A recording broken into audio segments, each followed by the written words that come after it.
Hello, fellow gourmetizers. Now, some of you might recognize this background and wonder, where am I? I am back home for winter break. So, unfortunately, there are no posters and stuff on the walls from my dorm because trying to take down all of my decorations and move them from place to place would be an absolute terror.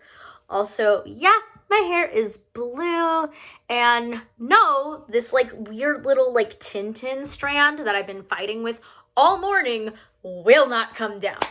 So there's that. I'm so happy to be on winter break because I finally have time to do non-school things that I've really been wanting to do. Did my makeup today, for example, and I'm actually really happy with it. I painted my nails for the first time, even though I'm terrible at painting my nails, so there's just goo everywhere. But the thing that I'm most excited to do over this break is get some reading done. I have been buying a lot of books and then kind of forgetting about reading them, which I think any bookish person can relate to. You know, maybe there's a good sale, or maybe there's just like a book that you've really been wanting and you're like, well, it's in stock, so I'll just buy it now. And then you kind of forget to read about it, or you forget to read it. So I've really been wanting to get some reading done. So I'm excited to show you all what I'll be reading this winter break. First off is And the Hippos Were Boiled in Their Tanks. And this is by Jack Kerouac and William S. Burroughs. So for those of you who've been following me for a while, you know that I am fascinated by beat literature, beat poetry, the whole history of that literary movement. And recently, I had a coupon on Thrift Books for like a free book. And I went through the list of all of the books that I wanted. And I was trying to see if I had something that would fit the coupon, and I saw this. And I've been really wanting a copy of this that doesn't have the motion picture sticker on it. So I really lucked out and got one from Thrift Books. It still has the Thrift Book sticker on it. It's a little bent and bumped around, but you know, I did buy it in a more used condition on purpose because that made sure that it was cheap enough for the coupon. And I've talked about this so many times before, but I just like to get used books because then I don't feel so insecure about them bouncing around in my bag or, you know, possibly breaking the spine and stuff. Plus, in general, it's just a little bit more eco-friendly. I'm almost done with this. I have about 50 pages left. I've been reading this in between rehearsals, and whenever I'm like, wow, I've been on my computer or I've been on my phone all day doing stuff for school, I'm gonna take a little break and I'm gonna go sit outside and do some reading and get a little bit of fresh air and kind of just get my eyes away from my screen for a bit. And it's been really helping. So I'm almost done with this, and I can't wait to talk about it in a future video when I talk about my newly updated beat literature bookshelf. I have bought so many books since the last time I did a bookshelf tour, so I'm really excited to get the chance to do that. And I'm also just super excited to get back into reading beat literature again because I took a really long break because I didn't have access to a lot of the books that I already had, and I didn't want to buy new books, so I was just gonna wait until I could have all my books together. And then what did I do? I bought a new book, and I read that instead of one of the several dozen books that I have on my shelf that I've already bought. What can you do? The next book is a thrift store find that just kind of piqued my interest, and I was like, ooh, I wonder what this is about. And so far I'm loving it. It is Girls on Fire by Robin Wasserman.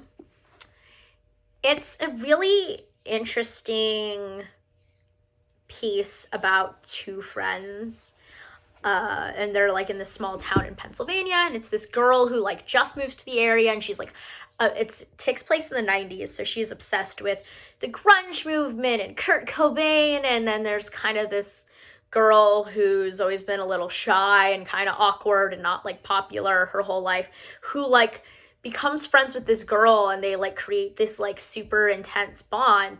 then on top of that, there's also a lot of elements of, the late 80s, early 90s satanic panic, and one of their fellow students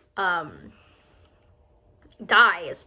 And so it raises a lot of questions in their community. So the fact that there's this new girl named Lacey who's kind of this like outsider, and she's all grungy and she wants people to think she's tough, kind of comes into town, and she becomes friends with this girl named Hannah, and Hannah like really takes to that lifestyle.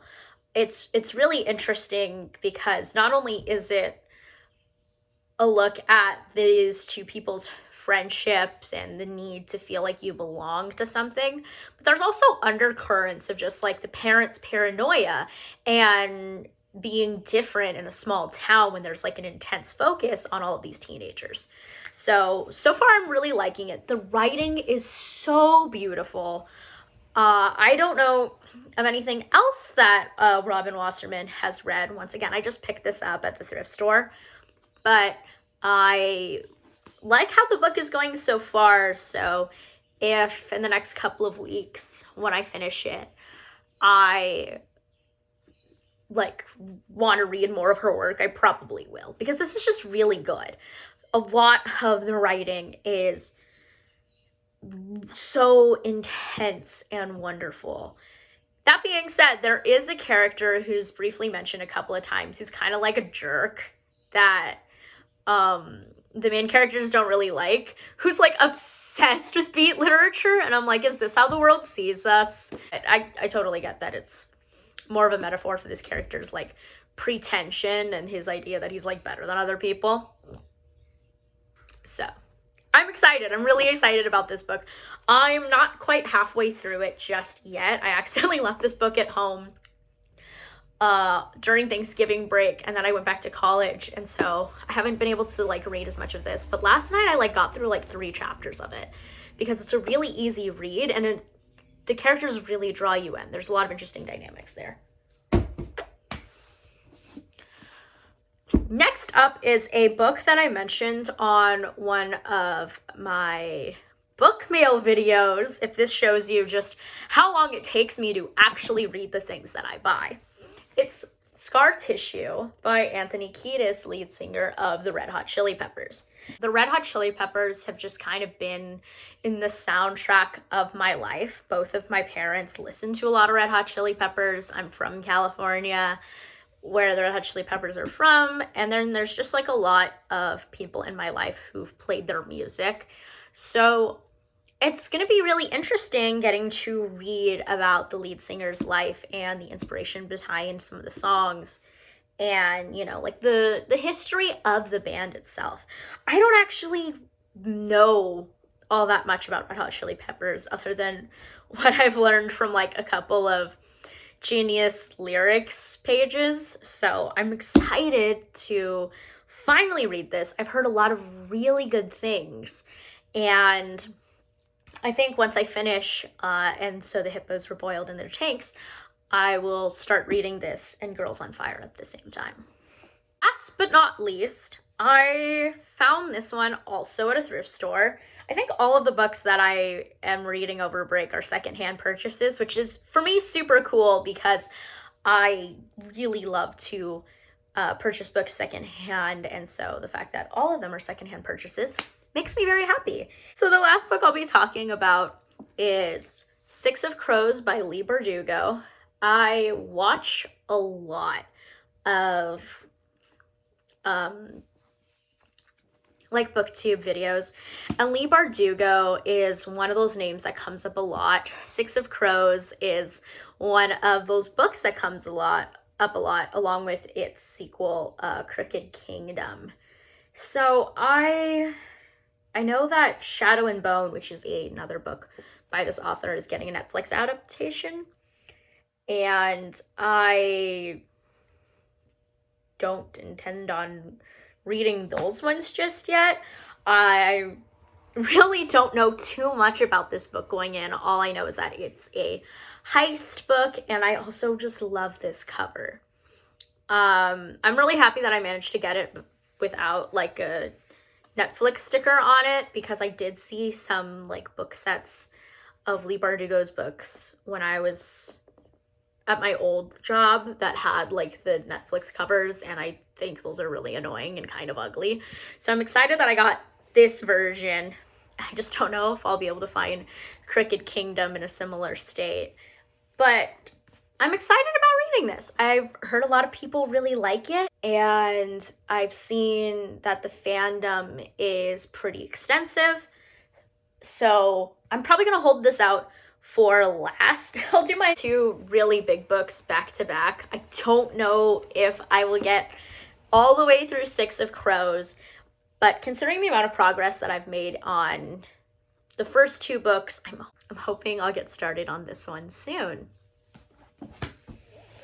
In the meantime, I wanted to do a yearly book wrap up talking about my favorite books I read this year and my least favorite books I read this year, but I have so many books, and trying to round them all up into one space and figuring out how to store them has been a bit of a mess right now.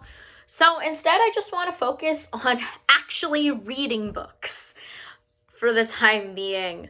I may or may not already have a couple of books in my cart currently because there may or may not be a sale on a website.